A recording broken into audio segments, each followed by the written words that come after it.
तो हेलो बच्चों, क्या हाल चाल। आज हम लेके आए हैं आपके लिए एप्लीकेशन ऑफ गॉस लॉ। देखिए, गॉस के कई सारे एप्लीकेशन हैं। इनमें से जो एप्लीकेशन हमारे एनसीईआरटी के अकॉर्डिंग है और जो कॉन्सेप्ट बचे हैं उन्हीं को हम यहाँ पे बताएंगे, क्योंकि ज्यादा इधर उधर करेंगे तो आप लोग कंफ्यूज हो जाएंगे। तो एक तो ये आप देख ही रहे हैं क्या बचा है हमारे एप्लीकेशन में, proof of Coulomb inverse square law from Gauss theorem. कुल मिलाकर क्या है, इस कूलॉम की जो थ्योरम बताई गई थी phi equal to E D S cos theta या phi equal to Q upon epsilon naught, इसकी हेल्प से हम लोग जो है कूलॉम लॉ को जो है ड्राइव कराएंगे। कूलॉम लॉ क्या था, 1/4 पाई epsilon not Q1 × Q2 upon R square. इसके बाद 3 एप्लीकेशन ही इसके हमको पढ़ने हैं। एक एप्लीकेशन कौन है, एक है इनफाइनाइट वायर के लिए, एक एप्लीकेशन जो है वो है सीट के लिए, एक प्लेन इनफाइनाइट सीट है उसके लिए, और एक एप्लीकेशन जो है पढ़ना है वो स्फीयर के लिए पढ़ना है। तो यही 3 एप्लीकेशन हमारे सिलेबस में है जो हमें पढ़ने हैं। ठीक है बच्चों, चलिए सबसे पहले जो है हम इसको लेके आते हैं। तो टोटल 4 कॉन्सेप्ट हम इसी वीडियो में पढ़ा देंगे। वीडियो थोड़ा लंबा हो सकता है, लेकिन आप लोग बिना स्किप किए देखेंगे तो सारी बातें आपको समझ में आ जाएंगी। ठीक है बच्चों, चलिए शुरू करते हैं। चलिए, क्या कॉन्सेप्ट कहता है, आपको सबसे पहले जब गॉस लॉ लाना है तो क्या करेंगे कि एक्स जो है पॉइंट चार्ज ले लेंगे आप। ये क्या हो गया हमारा पॉइंट चार्ज। अब पॉइंट चार्ज पे आप गॉस लॉ लगाएंगे। अगर ये आपने चार्ज लिया तो इसके चारों तरफ एक जो है गॉसियन सरफेस लेंगे। अब पॉइंट चार्ज के लिए जो गॉसियन सरफेस होगा वो स्फेरिकल होगा, तो इसके लिए हम एक गॉसियन सरफेस भी लेंगे। तो गॉसियन सरफेस इसके चारों तरफ बनाते हैं हम पहले फटाफट। तो ये हमारा एक गॉसियन सरफेस बन गया। अब ये चार्ज हमारा एक क्लोज्ड लूप के अंदर आ गया। अब इस पे हम सभी अपनी चीजें जो है वो अप्लाई कर सकते हैं और लगा भी सकते हैं। कैसे करेंगे ध्यान से देखिएगा। मान लीजिए कि यहाँ पे जो पॉइंट है वो क्यू है, जिसपे एक चार्ज जो है रखा हुआ है, और यहां से एक आर डिस्टेंस है। कहां तक की डिस्टेंस है, ये स्फीयर का जो गोला है जिसपे आप ले रहे थे पॉइंट, तो उसी पॉइंट पर आपने लिया और वहां पे एक छोटा सा एरिया ले लिया, और ये पॉइंट कौन सा हो गया हमारा P। और इसी जितने पॉइंट पर आप इंटेंसिटी जो है इंटेंसिटी ऑफ इलेक्ट्रिक फील्ड को भी देखना होगा यहाँ से चार्ज की वजह से, तो जितने पॉइंट पर आपको देखना है उतने ही पॉइंट के रेडियस से आपने गॉसियन सरफेस बनाया है। ठीक है, ये क्लियर किए देते हैं। ये क्या है आपका गॉसियन सरफेस, क्योंकि बिना क्लोज्ड लूप के आप गॉस लॉ लगा नहीं पाएंगे। समझ गए बात। अब जिस पॉइंट पे आप इस क्यू चार्ज की वजह से इंटेंसिटी ऑफ इलेक्ट्रिक फील्ड वगैरह फ्लक्स वगैरह देखना चाहते हैं, उस पॉइंट की डिस्टेंस यहां से यहां तक क्या है, आर है। और हमने पिछले वाले लेक्चर में यह भी बताया था कि जो इंटेंसिटी ऑफ इलेक्ट्रिक फील्ड किसी स्फीयर के लिए होती है वो रेडियल होती है, मतलब in the direction of radius. तो इसके लिए जो इंटेंसिटी ऑफ इलेक्ट्रिक फील्ड होगी वो इसी रेडियस की डायरेक्शन में होगी, कुछ यूं होगी ऐसे। और जो एरिया वेक्टर होता है वो भी रेडियल होता है। तो अब चूंकि हमने जो एरिया लिया है बहुत छोटा लिया है, छोटे छोटे छोटे छोटे छोटे छोटे बहुत सारे एरिया काट देंगे, तो और उनका इंटीग्रेशन कर देंगे तो टोटल हमें एरिया मिल जाएगा, टोटल को जोड़ देंगे। तो इतना कहां तक काटते रहेंगे, तो एक छोटे से को करेंगे और उसके बाद क्या करेंगे, उसको हम कर देंगे इंटीग्रेट, और हमें पूरे एरिया का जो भी आपको चाहिए इलेक्ट्रिक फ्लक्स वो मिल जाता है। तो ऐसे केस में अब इसका अगर हम देखते हैं एरिया वेक्टर, तो अगर ये पूरे सरफेस का एरिया जो है कुछ भी हो एस हो, तो उसके लिए छोटे से एरिया अगर हम लेना चाहते हैं तो क्या हो जाएगा आपका ds, छोटा सा। अब इसमें खास बात यह है कि ई ds दोनों एक ही डायरेक्शन होंगे, तो इसकी वजह से जो बिटवीन एंगल है ई और थीटा बीच में वो क्या होगा, 0 डिग्री। पहली बात तो इतनी आपको बहुत गंभीरता से इसको समझ लेना है। ठीक है, अब बच्चों क्या करना है, अब इसके लिए आप आराम से सब चीज कर सकते हैं, लेकिन इसमें अभी भी कुछ चीजें बाकी हैं। क्या बाकी है कि कूलॉम लॉ निकालना है। तो कूलॉम लॉ के लिए अभी जो चीज चाहिए अभी हम उसको लेके नहीं आ रहे हैं। अभी सबसे पहले अगर हमें इसकी इस पॉइंट पे चाहिए क्या, इस पॉइंट पे हमें चाहिए जो है फ्लक्स कितना बन रहा है। तो फ्लक्स के लिए फॉर्मूला क्या होता है, गाउस लॉ की हेल्प से अगर आप जानेंगे तो क्या फॉर्मूला होता है from Gauss law, phi E is equal to Q upon epsilon naught होता है कि, और ये भी चार्ज की जितना चार्ज अंदर रखा हुआ, तो अभी हमने मान लिया कि चार्ज हमारा कितना रखा हुआ अंदर, प्लस क्यू रखा हुआ, plus Q is equal to, और चार्ज यहाँ पे चाहे आप लिख सकते हैं इनसाइड चार्ज, तो इनसाइड चार्ज जितना है हमारा उतना हमने लिख दिया यहाँ पे, ठीक है, ज्यादा फालतू कोई बात नहीं। इसको इक्वेशन क्या मान लीजिए, फर्स्ट मान लीजिए। इसके बाद बच्चों क्या करना है, एक तो ये हमारा हो गया, दूसरा है जो दूसरी थ्योरम हमने इलेक्ट्रिक फ्लक्स की आपको बताई थी, उसमें क्या बताया था कि again now is equal to phi E vector dot ds vector, मतलब कि ई वेक्टर डॉट जो है एरिया वेक्टर। अब इसको अगर हम थोड़ा सा और सेपरेट करें तो ई इज इक्वल टू क्या आ जाएगा, ds cos थीटा, ई ds cos थीटा, ये आपका आ जाएगा। चलिए इसको मैं थोड़ा सा इधर बनाता हूं, क्या आ जाएगा आपका, phi E is equal to E vector dot ds, तो in that case E is equal to E ds cos theta.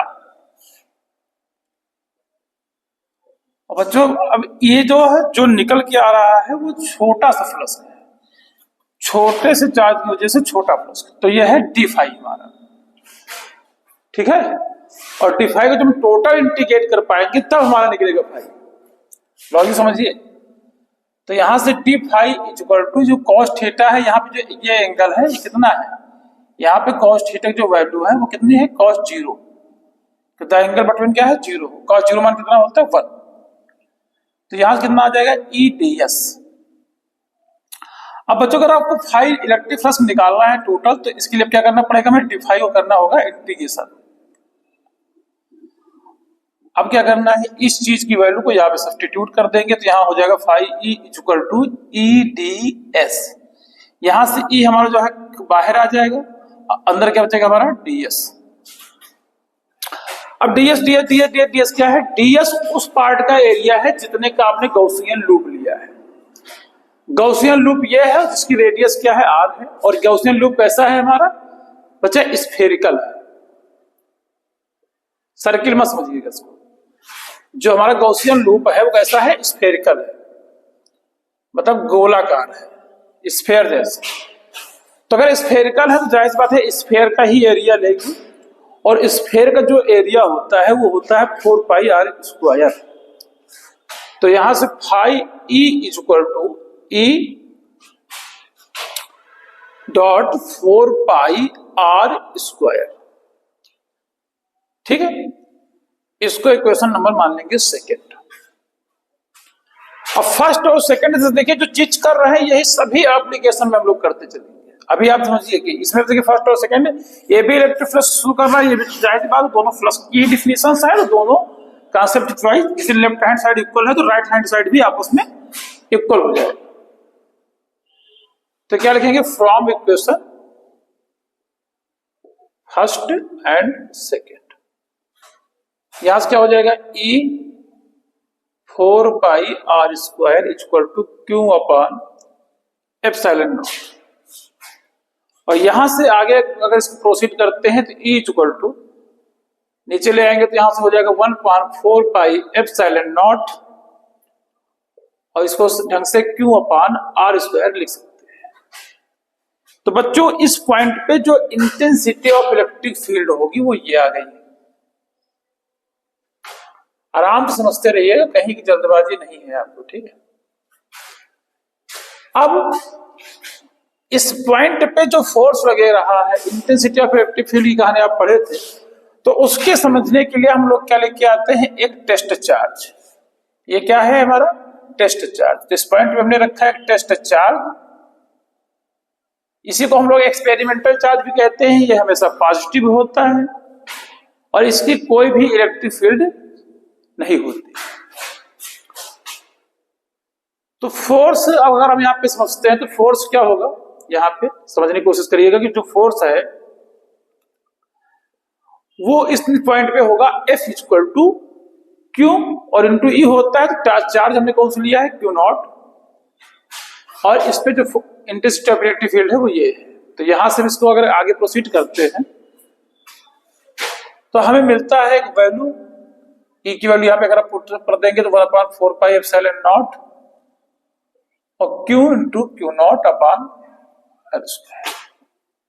बच्चों अगर आराम से आप देख रहे हैं तो ये क्या है, ये क्या है सर, ये जादू नहीं भाई, ये जादू वादू नहीं है, ये भूल गए हो तो ये है कूलॉम लॉ।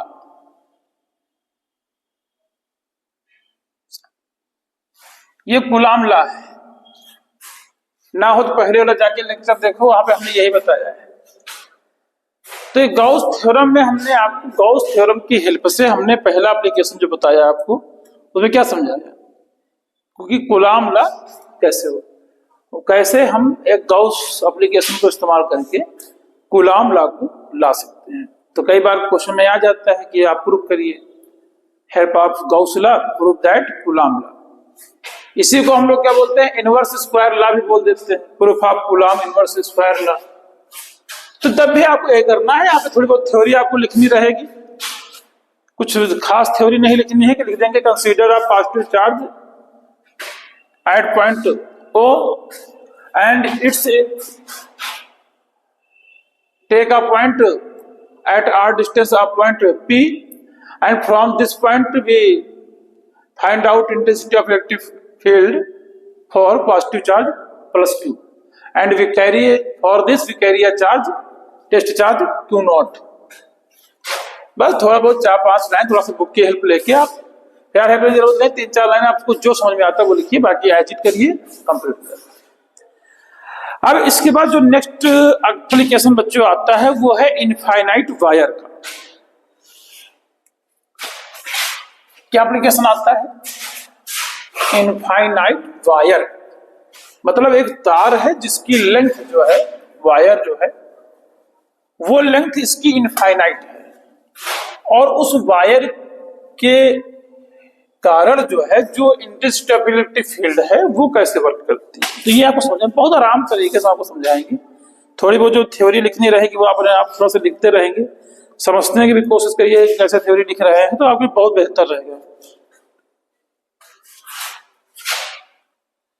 तो क्या है डिफिनेशन, अगला क्वेश्चन है electric field due to infinite line of charge. ये अगला जो कॉन्सेप्ट है हमारा ये होने वाला है, क्या कंसीडर है, क्या कैसे करना है, ध्यान समझिएगा। थोड़ी बहुत कहानी इसकी आप लिखेंगे और हम आराम से इस एप्लीकेशन को धीरे धीरे धीरे धीरे धीरे धीरे कर लेंगे। क्या चाहेंगे, ये मान के चलते हैं कि ये जो है एक तार है।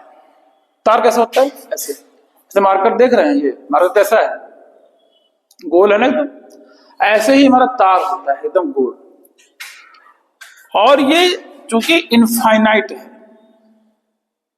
ये क्या है, इनफाइनाइट है।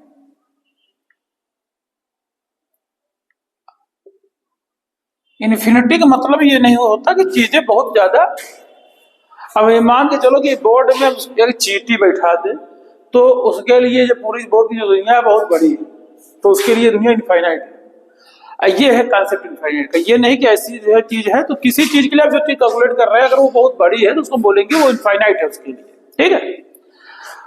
अब जो है इस पे यूनिफॉर्मली जो है वो चार्ज का डिस्ट्रीब्यूशन है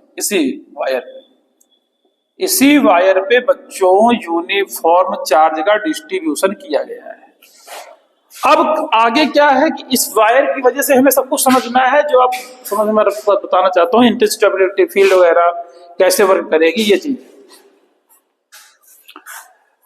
तो इसके लिए सबसे पहले हम लोग क्या समझते हैं कि इससे देखते हैं जितने डिस्टेंस पे हम इसको चाहते हैं तो उतने डिस्टेंस पे हमने आर डिस्टेंस पे क्या ले लिया, पॉइंट ले लिया।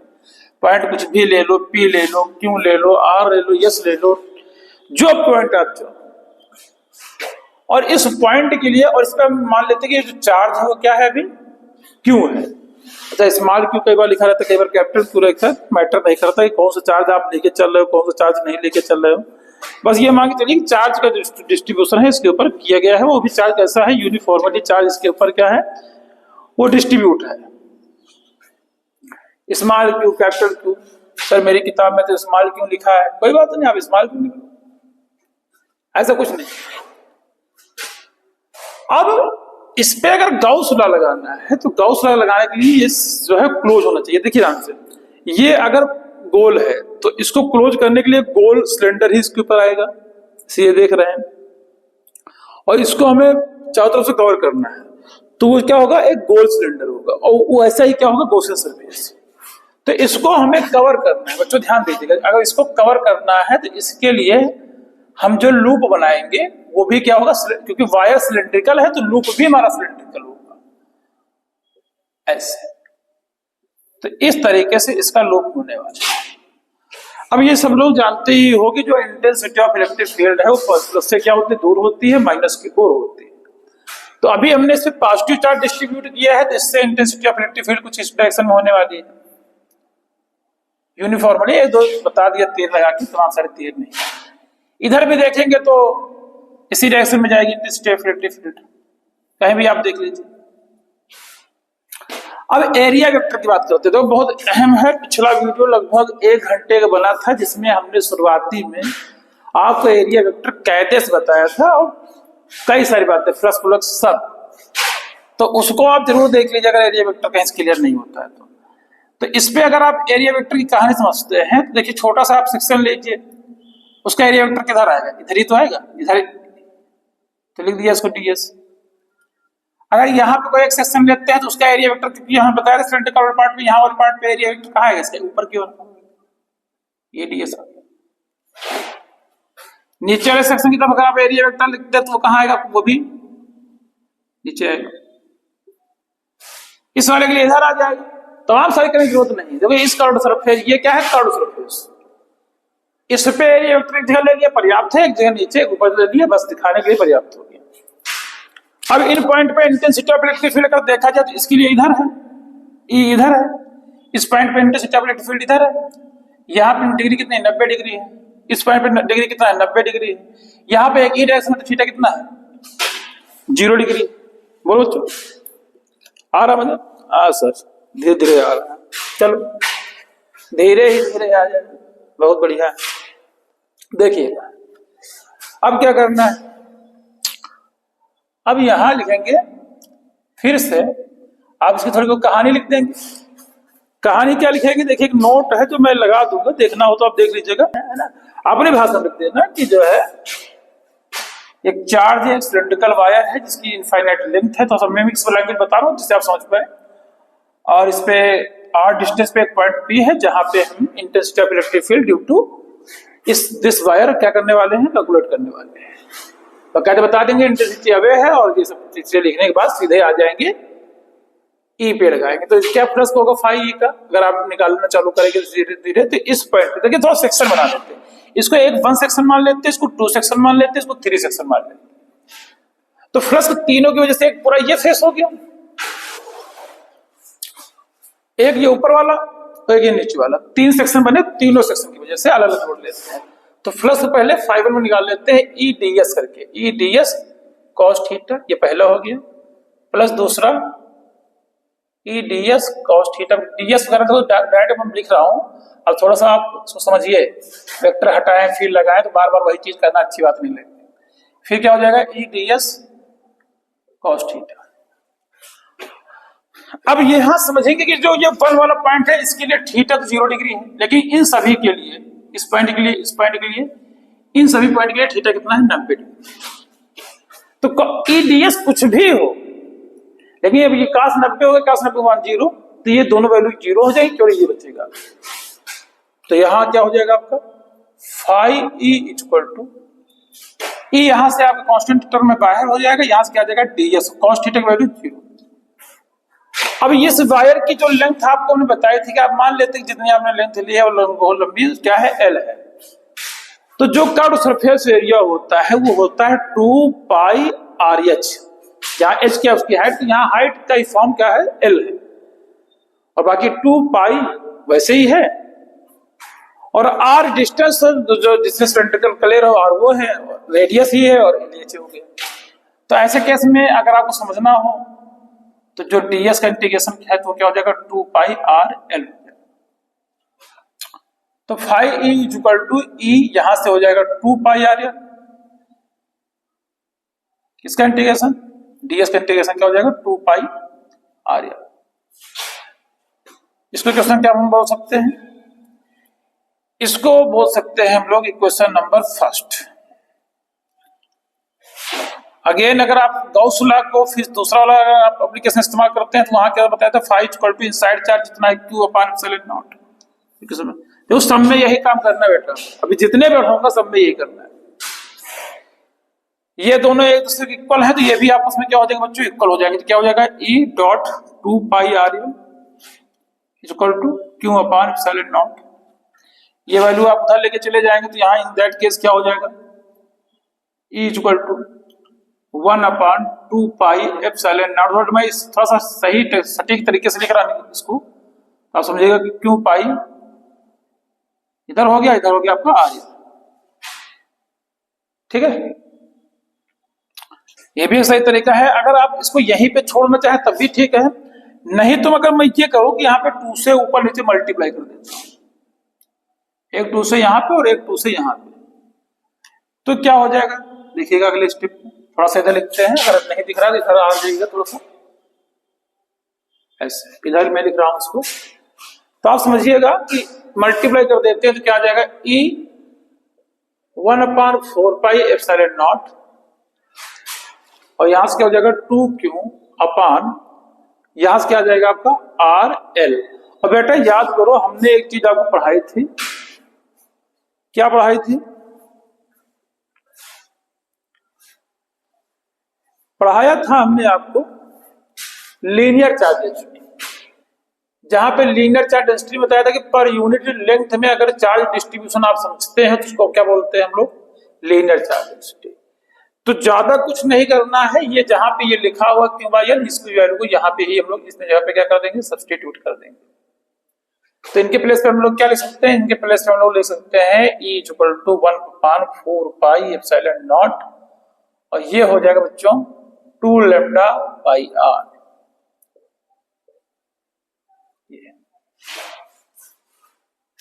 ठीक है, एकदम बढ़िया से समझिएगा, ठीक, कोई समस्या हो तो जरूर बताइएगा। ये क्या आ गया, अब इसको आप शॉर्टकट में भी आप लिख सकते हो कि ये आप इसको क्या बना सकते हो, इसको मैं ऐसा इसलिए लेके आया हूं कि k इक्वल टू ये हो जाएगा 1 अपान 4 पाई एप्सिलॉन नॉट लिख सकते हो, जिसको वैल्यू आप लिख सकते हो 9 × 10 टू द पावर 9 लिख सकते हो। तो और ही आपका छोटे फॉर्मूला बन जाएगा 2k लैम्डा बाई आर करके, ऐसे छोटा फॉर्मूला आपका इसका बन जाएगा। यहां से भी आप समझेंगे कि इंटेंसिटी ऑफ इलेक्ट्रिक फील्ड, समझ गए ना, अगर आप आर की वैल्यू बढ़ेगी तो स्मॉल ई की वैल्यू क्या होती जाएगी, घटती जाएगी। मतलब डिस्टेंस बढ़ने के साथ इंटेंसिटी ऑफ इलेक्ट्रिक फील्ड क्या होता जाएगा, कहीं ना कहीं डिक्रीज करता जाएगा। आई होप यहां तो समझ गए होंगे। अगर इनके लिए ग्राफ बनाते हैं तो देखिएगा, अगर आप ई और आर के साथ ग्राफ बनाए तो डिस्टेंस बढ़ने से इंटेंसिटी ऑफ इलेक्ट्रिक फील्ड कम होगी, मतलब इसका ग्राफ कुछ यूं चला जाएगा। ठीक है, तो बच्चों यहां जो हमने सीख लिया है वो सीख लिया है किसी जो है सिलेंडर के। अब हम जो चलने वाले हैं वो एक सीट ले रहे हैं, ठीक है, सीट। चलो आराम से बढ़िया हौले हौले 2 चीजें हम लोगों ने कंप्लीट कर लिए हैं, अब आगे चलते हैं।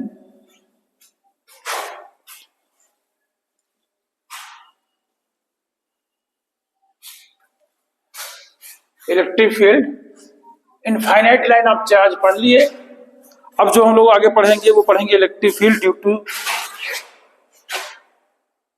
टू चार्ज्ड या सीट, चार्ज सीट जैसे भी हो समझो। चार्ज सीट में इसमें हम सीट ऊपर लेके आएंगे, सीट में वही कॉन्सेप्ट लगाएंगे। तो सीट कैसी है, चलो आ जाओ, सारा कॉन्सेप्ट वैसे चल रहा है एक सीक्वेंस में। ये क्या हो गई, हमारी एक सीट हो गई। थोड़ा सा और काफी कमजोर चित्र था, थोड़ा दोबारा ट्राई करते हैं इसको।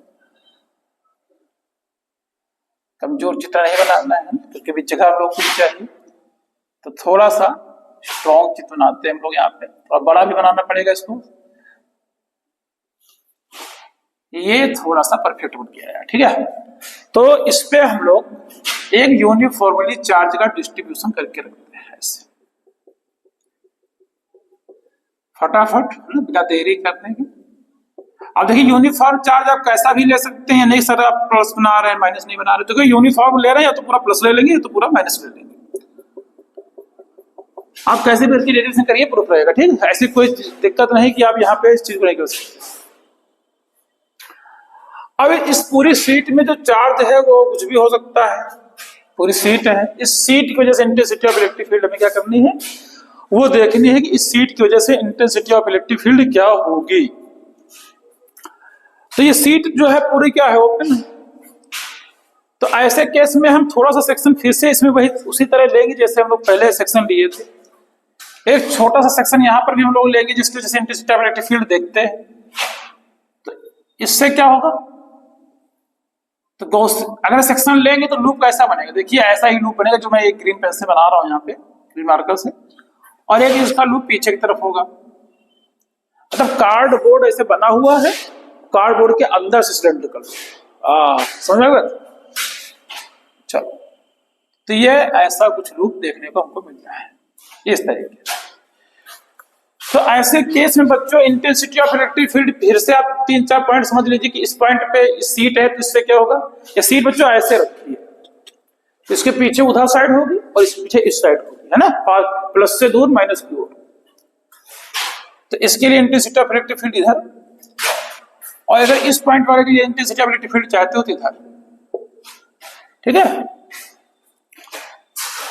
इस तरीके से इंटेंसिटी ऑफ इलेक्ट्रिक फील्ड समझ गए, बेहतर एकदम ढंग से समझिए। और सारी चीजें हमने आपको पहले भी बता के रखी हैं कि इंटेंसिटी ऑफ इलेक्ट्रिक फील्ड कैसे देखते हैं, ठीक है।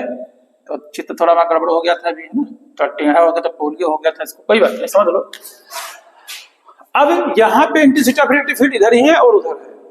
अब एरिया वेक्टर की अगर हम बात करते हैं तो इस पॉइंट पे अगर एरिया वेक्टर जब हम देखते हैं तो इस पॉइंट पे एरिया वेक्टर किधर होगा, इधर ही होगा। इसका एरिया मान लो, समझ लो कुछ भी छोटा सा एरिया, चुटुक सा, इधर इस पॉइंट पे छोटा सा चुटुक सा एरिया, एरिया वेक्टर ये कार्डो है, इस पे एरिया वेक्टर इसके परपेंडिकुलर इधर। देखो तमाम सारे चार्ज जितने ले लो फर्क नहीं पड़ता है, एक कर्व पे ले लो चाहे इधर ले लो, बहुत है, तमाम सारे दिखाएंगे कंफ्यूज होंगे। इसके लिए एरिया वेक्टर किधर हो गया, इस साइड हो गया, तो ये डीएस वेक्टर आपका इधर हो गया, ठीक है। इतने में किसी को कोई भी समस्या रहे तो आप जरूर बताइएगा, यार आराम से समझते रहिए इसको। फिर से 3-4 सेक्शन हमने बना दिए और इस पॉइंट पे आप भी, इस पॉइंट की जो ऊपर में लिया तो इस पे भी इंटेंसिटी ऑफ इलेक्ट्रिक फील्ड इधर ही है, तो यहाँ पर थीटा कितना रहता है, 0 डिग्री है। इस पॉइंट पे भी थीटा कितना है, 0 डिग्री है। और इस पूरे कर्व सरफेस पे कहीं भी आप ले लीजिएगा, 3-4 बनाने की जरूरत नहीं, थीटा कितना रहेगा, 90 डिग्री। तो फिर से हम फाई लगाते हैं, खटाखट करते हैं, 3 सेक्शन बनाए, एक φ1 ले लेते हैं, EDS, देखिएगा चिची वाला काम हो जाता है, EDS cos theta plus second section लिया EDS cos थीटा, फिर प्लस थर्ड सेक्शन लिया EDS cos थीटा। अब इस तरीके से जब इतने सेक्शन हमने ले लिए तो सबको एंगल भी तो देखना है। आ जाओ, इस पहले वाले पॉइंट से सेक्शन किसको पहला माने सर, किसको दूसरा माने, चलो लिख देता हूं। ये पहला सेक्शन मान लो ले लिया, ये हमने इधर दूसरा सेक्शन ले लिया, ये हमने ले लिया इधर तीसरा सेक्शन, समझने के लिए है ये सब सर। तो यहाँ पे अगर हमने देखा कि फाई ई क्या आ रहा है हमारा, तो यहाँ थीटा कितना है, फिर से समझिए। इस 1 के लिए ये थीटा कितना है, 0। इस पॉइंट के लिए थीटा कितना है, 0 डिग्री। इस पॉइंट के लिए थीटा कितना है, 0 डिग्री। जबकि इस पॉइंट के लिए थीटा कितना है, 90 डिग्री। सर 90 0 हो जाएगा, बिल्कुल ये 0 हो जाएगा, यहाँ पे ये हो जाएगा 1 1, ये तो यहां फाइनल क्या आ जाएगा हमारे पास, ये दोनों हो जाएंगे ई डी एस और प्लस ये भी हो जाएगा ई डी एस। अब इसके बाद क्या हो जाएगा, फाइव ई इक्वल टू, ये जुड़ जाएंगे, टू डी एस हो जाएगा, और क्या हो जाएगा, यहां से भी आपको बाहर हो जाएगा, ई बाहर हो जाएगा तो डी एस आ जाएगा, प्लस यहां से भी ई बाहर हो जाएगा, डी एस आ जाएगा, दोनों सेम टू सेम है।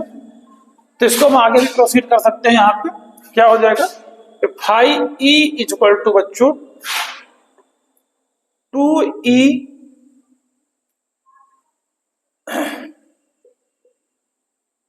जो है और डी एस। थोड़ी देर के लिए समझ के रखते हैं कि अगर जो जितना सेक्शन हमने लिया है उस सेक्शन की जो वैल्यू है वो पूरे एस है, क्या है, जो भी हमने सेक्शन लिए हैं छोटा छोटा डीएस काटेंगे तो मान लीजिए पूरा ये क्या मिलता है हमको, यस मिलता है, तो यस लिख लेते हैं। तो इस केस में पूरे डीएस का इंटीग्रेशन करेंगे तो क्या आ जाएगा हमारा, मान लीजिए एस आ जाएगा। और ये कई सारी किताबों में ए लिखा हुआ है तो आप ए लिख के चलिए, ऐसा कोई जरूरत नहीं है, कुछ भी लिख सकते हैं। तो फाइव ई इक्वल टू यहां से हो जाएगा टू ई एस, ये क्या हो जाएगा बच्चों, इक्वेशन फर्स्ट। ये काम वैसा ही है जैसा अभी आपके पीछे हमने बताया था सिलेंड्रिकल वाले के लिए, और वैसे ही यहाँ पे हम लोग चल रहे हैं ईडीएस वाले के लिए।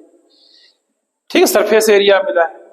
कई बार किताबों में ए लिखा रहता है तो आप ए मानते तो ए लिख लीजिए, ऐसा कोई चक्कर नहीं है कि आप कुछ भी लेके इस चीज को सॉल्व कर सकते हैं। अब नेक्स्ट स्टेप में नाउ अगेन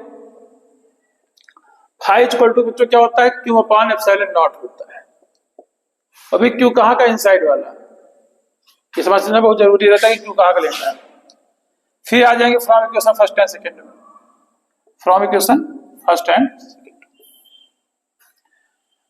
सेकंड में इक्वेशन में आएंगे बच्चों, फिर से देखेंगे कि क्या लिखा हुआ, two E S Q upon epsilon naught, ये आपको आना चाहिए।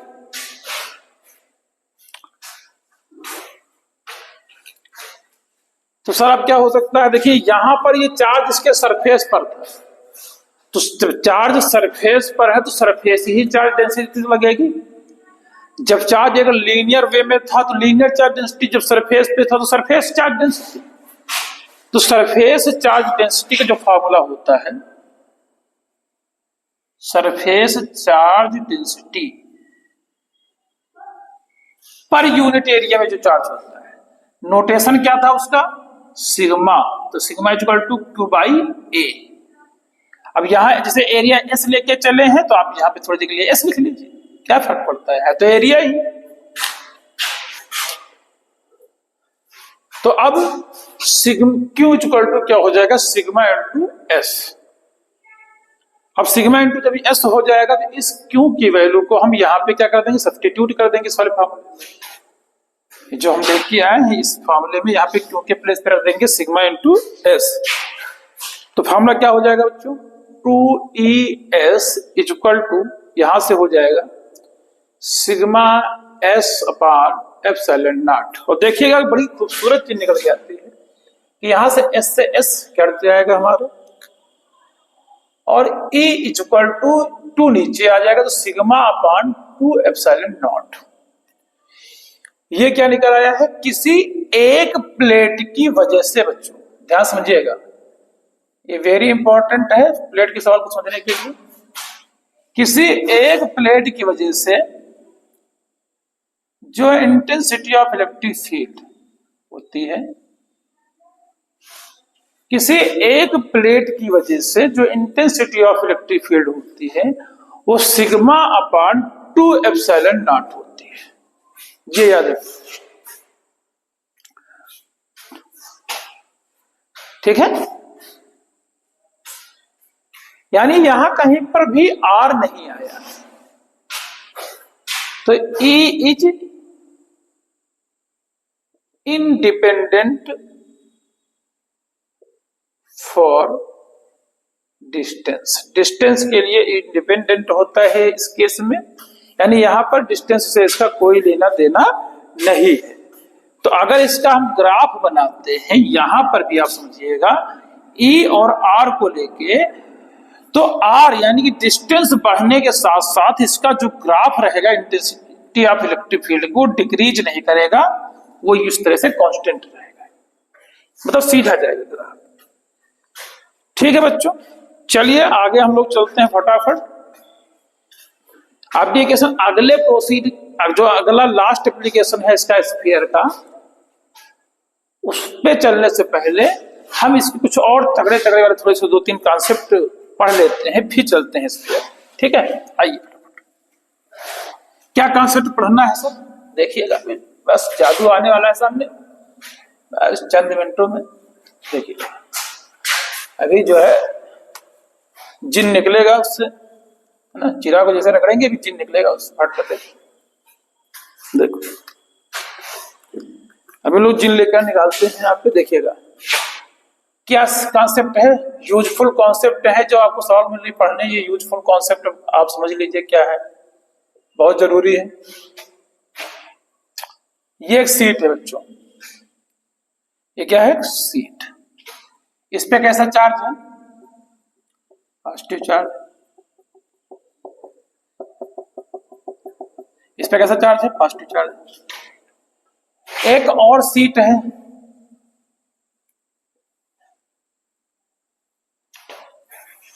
इस पे भी कैसा चार्ज है, इस पे भी पॉजिटिव चार्ज है यूनिफॉर्मली। और इसके अगर 3 पॉइंट पे हम इंटेंसिटी ऑफ इलेक्ट्रिक फील्ड को समझने की कोशिश करें, इस पॉइंट की, इधर बाहर, अंदर साइड और इधर इस साइड, तो देखिएगा कि ये प्लेट मान लीजिए हमारी पहली प्लेट है, ये हमारी दूसरी प्लेट है। इस पॉइंट पे P, Q और R लिखे हुए हैं। तो इंटेंसिटी ऑफ इलेक्ट्रिक फील्ड इस पॉइंट 1 की वजह से क्या हो जाएगी, क्योंकि प्लस के कारण दूर रहेगी, तो इससे इंटेंसिटी ऑफ इलेक्ट्रिक फील्ड इधर रहेगी, इवन इधर रहेगी।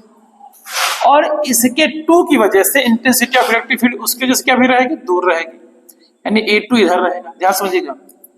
P पॉइंट पर, R पॉइंट पे बात करेंगे तो इसके कारण 1 की वजह से दूर रहेगी, इवन भी दूर रहेगा, और 2 की वजह से भी इंटेंसिटी ऑफ इलेक्ट्रिक फील्ड इससे अवे रहेगी, ये भी रहेगी। तो बाहर बाहर ये हो गया। अगर अंदर देखेंगे तो जो प्लेट है, तो 1 से दूर इधर, इवन इधर हो जाएगा, और 2 से दूर इधर हो जाएगा। तो यहां तो अपोजिट इन डायरेक्शन हो गए, ये क्या हो गए, अपोजिट इन डायरेक्शन। ये अपोजिट इन डायरेक्शन हो गए, समझिएगा। अपोजिट इन डायरेक्शन है, सेम मैग्नीट्यूड है, तो कोई भी अगर सेम मैग्नीट्यूड के साथ वेक्टर क्वांटिटी अपोजिट डायरेक्शन में है तो कैंसिल हो जाएगी, मतलब घटाने पे वैल्यू 0 आ जाएगी। अगर आप E2 वैल्यू निकालेंगे तो क्या आएगा, सिग्मा अपॉन 2 एप्सिलॉन नॉट आएगा। इसकी वैल्यू निकालेंगे तो क्या आएगा, सिग्मा अपॉन 2 एप्सिलॉन नॉट आएगा। अगर इनके बीच में E नेट निकालने की कोशिश करते हैं तो क्या आएगा, E1 माइनस E2 या E2 माइनस E1 क्या होगा, सोचिए बताओ, आराम समझो। खचक खचक हो गया, क्या आ गया, 0 आ गया। वहीं पे अगर यहाँ पे आप देखेंगे तो इसका भी सिग्मा अपॉन 2 एप्सिलॉन नॉट होगा, सिग्मा अपॉन 2 एप्सिलॉन नॉट होगा। सर यहाँ कट के 0 होगा ना भाई, यहाँ एक ही डायरेक्शन में है, तो एक ही डायरेक्शन में होने पे क्वांटिटी ऐड हो जाएंगी हमेशा। तो E1 प्लस E2 क्या हो जाएगा, sigma upon 2 epsilon not plus sigma upon 2 epsilon naught. तो इन दैट केस क्या हो जाएगा, 2 सिग्मा अपॉन एप्सिलॉन नॉट, तो सिग्मा सिग्मा जुड़ के कितना हो जाएगा, 2 सिग्मा हो जाएगा। सिग्मा सिग्मा कट गया, क्या आ गया, सिग्मा अपॉन एप्सिलॉन नॉट।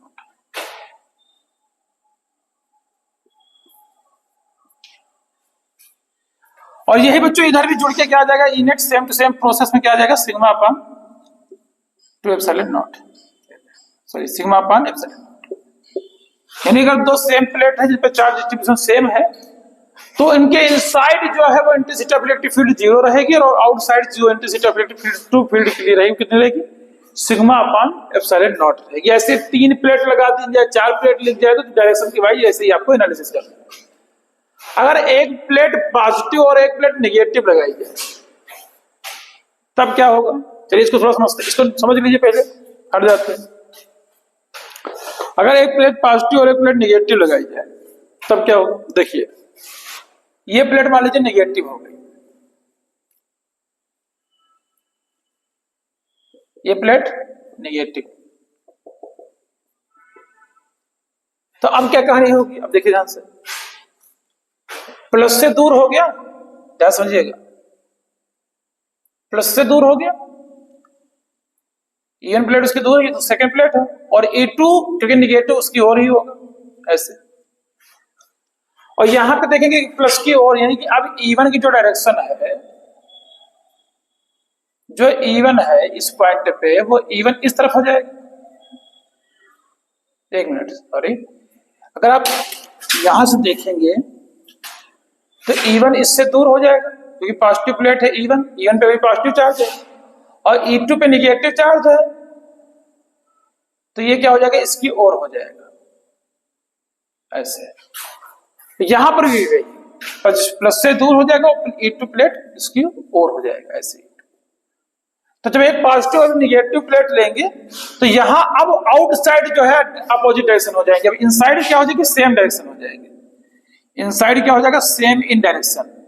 तो अब अंदर ऐड हो जाएंगे और अंदर की वैल्यू क्या आ जाएगी इस बार, सिग्मा अपान एप्सिलॉन नॉट, और आउटसाइड वैल्यू क्या हो जाएगी, कैंसिल होगी, क्या हो जाएगी, 0। आउटसाइड वाला अब क्या हो जाएगा यहाँ पे, अब आउटसाइड वाला यहाँ पे क्या हो जाएगा, आउटसाइड यहाँ पे 0 हो जाएगा। इनसाइड जो है सिग्मा अपान एप्सिलॉन नॉट है। अगर अपोजिट चार्ज है तो इनसाइड और सेम चार्ज है तो आउटसाइड, ठीक है। Outside interceptability sigma upon epsilon naught होगी जब सेम टू सेम रहेंगी, चाहे वो निगेटिव निगेटिव है चाहे वो पॉजिटिव पॉजिटिव है, करके चेक कर लीजिएगा आप। और अगर अपोजिट चार्ज है, प्लेट पे पॉजिटिव है पॉजिटिव निगेटिव, तो inside sigma upon epsilon not रहेगा और आउटसाइड क्या रहेगा, 0 इन दैट इस केस। 2-3 प्लेट लगी है तो उसमें प्लस माइनस करने के बाद अलग बात है, क्योंकि 2 की प्लेट के साथ बता रहे हैं, है ना। बाकी अब कितने भी प्लेट हो सकती है, यहाँ कोई दिक्कत नहीं है। अब बच्चों देखेंगे intensity of electric field due to sphere, conducting sphere, तो हम सारी बातें लिखी रहती है, तो स्फीयर की वजह से देखते हैं जो हमारे कोर्स में है उसी स्फीयर की बात कर रहे हैं। बाकी conducting, non conducting, thin, hollow, ये सब तमाम तरह के हैं। तो अभी हम जो पढ़ रहे हैं वो हमारा हॉलो है, खोखला है, बहुत पतला है, गोली कोस है, तो उसकी वजह से जो हम लोग पढ़ना है यही हमारे सिलेबस में भी है। तो चलिए कैसे कहानी पढ़नी है, इसमें भी आप समझेंगे 3 केस होने वाले हैं। ये मान लीजिएगा जो है एक गोला है, स्फीयर है, और स्फीयर की क्या है, सरफेस पे क्या है, यूनिफॉर्मली चार्ज क्या है, यूनिफॉर्मली चार्ज का डिस्ट्रीब्यूशन यहाँ पे है, ध्यान समझिएगा। इस तरीके से यूनिफॉर्मली चार्ज का डिस्ट्रीब्यूशन हुआ है, ठीक है। ये पॉइंट O है। इस जो गोले की जो रेडियस है वो कैपिटल R है। इस पे 3 केस को हम समझेंगे कि इसके गोले की वजह से, इसके गोले पे, इस स्फीयर पे पूरा चार्ज डिस्ट्रीब्यूशन जो किया गया है वो क्यों है, पॉइंट चार्ज जैसा है। यही कॉन्सेप्ट भी है, बाकी और कोई कॉन्सेप्ट यहाँ पे है भी नहीं अपने लिए। तो यहां से आगे देखते हैं कि मान लीजिए अब 3 जगह point intensity of electric field में चेक करना है। इस पॉइंट से तो इस स्फीयर से दूर देखना है, इस स्फीयर पर देखना है, उसके अंदर देखना है। तो चलिए सबसे पहले हम इससे दूर देख रहे हैं, यानी इस पॉइंट से एक डिस्टेंस है हमारी, तो इधर ले लेता हूं इस पॉइंट पे। ये जो डिस्टेंस यहां से यहां तक दी गई है, ये क्या है, R, और इस R डिस्टेंस पे मान लीजिए कोई पॉइंट P है जिसमें हम देख रहे हैं इंटेंसिटी ऑफ इलेक्ट्रिक फील्ड। तो ये कैसा केस होता है कि R यहाँ पे बड़ा है, कैपिटल R छोटा है, तो यहाँ पहला केस है R is greater than capital R। इसको बोलते हैं आउटसाइड, यानी आउटसाइड हम पहले गोले की चेक कर रहे हैं। तो गोले की जब हम आउटसाइड चेक कर रहे हैं तो बच्चों इसका जो लूप बनेगा वो कैसा बनेगा, ऐसा, ठीक है। तो इसका जो लूप बनने वाला है कुछ इस तरह से इसका लूप बन जाएगा, ठीक है। अंदर आ गया, कोई बात नहीं, उससे नहीं समझने के लिए बता दिया। लूप ऐसा किसका बन जाएगा, इस तरह से इसका लूप बन जाएगा। अब इस लूप के कारण इस सरफेस पे जो एरिया वेक्टर होगा वो कैसा होगा, ऐसा होगा, डीए इधर होगा, डीए लिखो, डीएस लिखो, डजंट मैटर, ठीक है। इंटेंसिटी ऑफ इलेक्ट्रिक फील्ड भी आपकी इधर ही होगी, तो थीटा कितना आ गया, 0। थीटा कितना हो गया बच्चों, 0 डिग्री। अब वही काम फिर से बार बार, एक ही बार लगातार, है ना। क्या करना है, अगर फाई ई अगर आपने लिखा तो क्या होगा, ई डी एस कॉस थीटा। तो पहले डिफाई लिख रहे हैं तो डिफाई कर लिए डी एस। अब जब फाई ई लिखेंगे तो डिफाई क्या करेंगे, इंटीग्रेशन करेंगे। तो चाहे डायरेक्ट लिख ले चाहे ऐसे लिख ले। अब डिफाई की वैल्यू यहां पे अगर हम रखते हैं तो phi E is equal to क्या आ जाता है, यहां पे रख देंगे बच्चों तो क्या हो जाएगा, तो यहां से हटा देते हैं भी, क्या आगे करना है इस चीज को, तो यहां पे हो जाएगा आपका ई डी एस या ई डी ए लिख लो, डी एस लिख लो, यहाँ ए लिख रहे हैं तो आप ए डी एस जो भी चाहो, चलो डी एस ही लिखा रहने दो, तो ई डी एस कॉस थीटा अब ऐसे आ जाएगा। अब यहां से ई जो है वो कांस्टेंट है तो ये बाहर आ जाएगा, डी तो ये हो गया डी एस कॉस थीटा की वैल्यू 0, डी एस का इंटीग्रेशन करोगे तो ध्यान से समझो, इंटीग्रेशन किसका करना है, जिसका लूप लिया है, लूप का इंटीग्रेशन, और लूप अभी भी जो है वो स्फेरिकल है तो स्फेयर का एरिया 4 पाई आर स्क्वायर, तो ये क्या आ जाएगा 4 पाई आर स्क्वायर। रेडियस किसकी लेनी है, जिस गोले जिसका आपने लूप लिया है, जिसका आपका गॉसियन लूप है, तो ds का जो हो जाएगा कितना आ जाएगा 4 पाई, तो फाई क्या आ गया, phi is equal to 4 pi are square, equation first. अब फिर अगेन दूसरा वाला फॉर्मूला लगाइए, q equal to phi equal to Q upon epsilon naught, compare करा दीजिए from equation first and second, from equation first and second, यहां से क्या हो जाएगा E 4 pi are square equal to Q upon epsilon naught, तो यहां से equal to 1 upon 4 pi epsilon not, यहां से हो जाएगा क्यू अपान बच्चों आर स्क्वायर। देखिए एक ये फॉर्मूला आपका आ गया, ये कब का केस है, जब आउटसाइड आप ले रहे हैं, ठीक है, आउटसाइड लेने में यही केस है। यहां से आपको ये भी क्लियर हो गया है कि जो डिस्टेंस है वो inversely proportional to the R square है, मतलब कि अगर हम डिस्टेंस बढ़ाएंगे तो हमारी इंटेंसिटी ऑफ इलेक्ट्रिक फील्ड कम हो जाएगी। इसके बाद हम अगला देखते हैं कि सेकेंड पॉइंट इसी का, कि जैसे लूप जो है ये हमारा एक लूप था, लूप की जो रेडियस थी वो आर, तो ऐसे केस में जब हमारा जो लूप है अगर इसके अंदर सरफेस आ जाए तो small R equal to capital R हो जाएगा, यानी इस सरफेस पर ही हमारा लूप आ जाए, समझ बात को, इस लूप पर ही, तो क्या होगा, चार्ज तो पहले से है ही यहाँ पे यूनिफॉर्म, केवल फर्क किस चीज का पड़ेगा, अरे भाई ऊपर लिखा है यही फर्क पड़ेगा, small R equal to capital R हो जाएगा। मतलब ये फॉर्मूला फिर से अब कैसे हो जाएगा, ये फॉर्मूला फिर से आपका ऐसे हो जाएगा E 1 upon 4 pi epsilon naught Q upon R square, तो अब आगे प्लेस पे क्या हो जाएगा कैपिटल आर स्क्वायर, सब कुछ वैसे।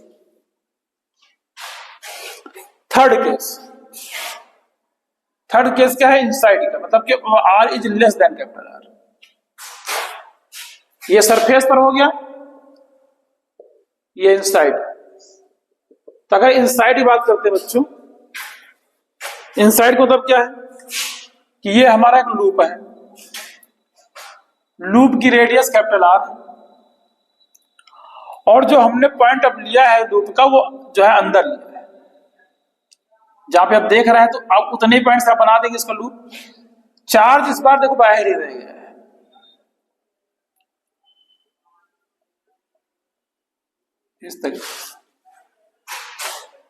इस तरीके से आप देखेंगे कि जो चार्ज है वो आपको बाहर ही रह गया है और लूप के अंदर चार्ज नहीं आया है,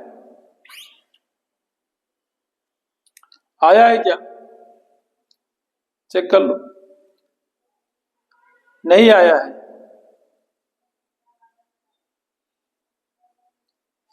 इनसाइड लूप ही जो है वो क्या है आपका, इसके अंदर चार्ज ही नहीं है, तो कैसे काम चलेगा।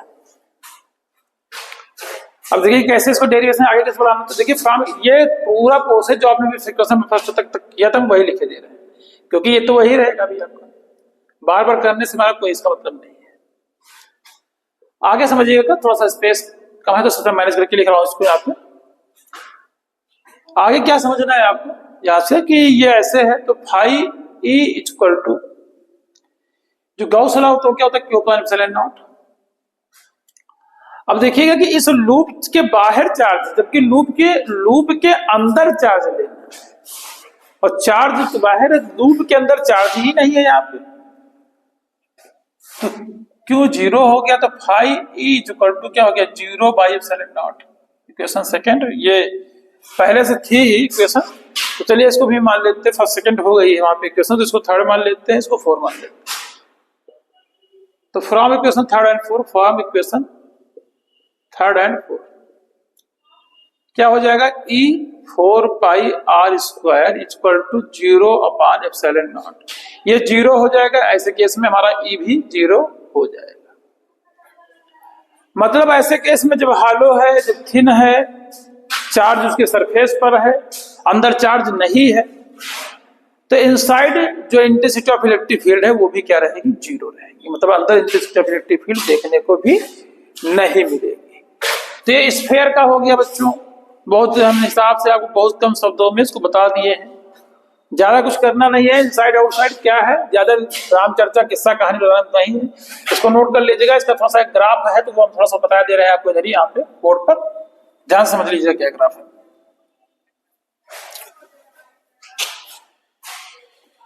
बच्चों ग्राफ कैसे बनाना है इसका, क्योंकि ग्राफ से भाई बहुत सारी चीजें कॉन्सेप्ट सब क्लियर हो जाते हैं। E0 और R क्या ग्राफ है, इसको समझना कैसे ग्राफ को ज्यादा समझिएगा। तो मैं थोड़ा सा इसको करके थोड़ा छोटा कर देता हूँ। एक यहाँ पे मैं लूप सर्किल बना देता हूँ, सर्किल के रेडियस मान लीजिए सेंटर पॉइंट हो गया, ये क्या हो गया, कैपिटल R। ये वही लूप गोला है जिसको आप पहले भी पढ़ रहे थे, स्फीयर वाला। केवल ये समझने के लिए है कि वो अपना ग्राफ आप आसानी से समझ पाए। अब देखिएगा कि ये अगर ये पॉइंट तो समझेंगे तो ये वाला ग्राफ भी अभी तक क्या है, ये इतना R ही है, और इस पॉइंट से अगर आप आगे बढ़ते हैं तो R डिस्टेंस बढ़ती जाएगी। तो देखिए पार्टिकुलर इस पॉइंट पर स्मॉल r और कैपिटल R बराबर हैं, और इसके अगर अंदर आते हैं तो small r is less then क्या है, कैपिटल R, और आगे बढ़ते हैं तो small r is greater than capital R। अंदर इस ग्राफ के अंदर क्योंकि चार्ज ही 0 था, तो इस केस में E ही 0 था, तो यहाँ कुछ इंटेंसिटी ऑफ इलेक्ट्रिक फील्ड देखने को नहीं मिलता। इस पॉइंट में मैक्सिमम आपको देखने को मिलता है जो भी रहता है, और उसके बाद इस पॉइंट पे क्या है, स्मॉल r कैपिटल R बराबर। तो यहाँ पे इस पॉइंट पे क्या है, मैक्सिमम जो भी इंटेंसिटी ऑफ फील्ड है मैक्सिमम है। और इसके बाद यहाँ पे हमने केस बताया था कि जब भी आप इसको बढ़ा रहे होंगे, ये देखिए यहाँ पे, तो इंटेंसिटी ऑफ इलेक्ट्रिक फील्ड जो है घट रही होगी, जो डिस्टेंस बढ़ रही होगी। इसके साथ इसका ग्राफ कैसा हो जाएगा, ऐसे डाउन होता है इसका ग्राफ, नजर आएगा इस तरीके से। तो थोड़ा सा मैं इसको ये इस तरह से समझाने के लिए बना दिया। अगर आप कई बार ग्राफ देखते हैं तो केवल शॉर्टकट में इस तरह से ग्राफ बना होता है, E और R थोड़ा सा दूरी लेके ऐसे। तो बच्चों यही तक जो है हमारे सभी एप्लीकेशन है, और इतने ही एप्लीकेशन एनसीईआरटी के अकॉर्डिंग भी है। अदर बुक भी जो आपकी रीप्रिंट हो रही है तो वो अपडेट हो रही है, उन बुक में भी आपको जो सिलेबस मिलेगा, जितना आपको पढ़ना है यहाँ पे 2026 के लिए, वो इतना ही, इतने ही एप्लीकेशन आपका उछला है। हमने आज आपको 4 एप्लीकेशन बताया। एक में पहले आपको कन्वर्स थ्योरम थी, जिसमें यूनिवर्सल लॉ जिसको बोलते हैं, जिसमें हमने कूलॉम लॉ को प्रूव किया, फिर हमने एक इन्फिनिटी वायर के लिए कहानी प्रूव की, फिर एक सीट के लिए, और एट लास्ट में जो है हम लोग स्फीयर के लिए प्रूव किया। और बारी बारी से जहां जिसका जो ग्राफ की नीड थी वो हमने आपको तब समझाई, इसको भी आप समझ लीजिए। तो यहां से हमारे सभी application of Gauss law complete हो जाते हैं। नेक्स्ट वीडियो में जल्दी लेके आऊंगा, उसमें हम आपको बताएंगे चैप्टर के इंपॉर्टेंट क्वेश्चन। तब तक के लिए प्यारे बच्चों, जय हिंद जय भारत।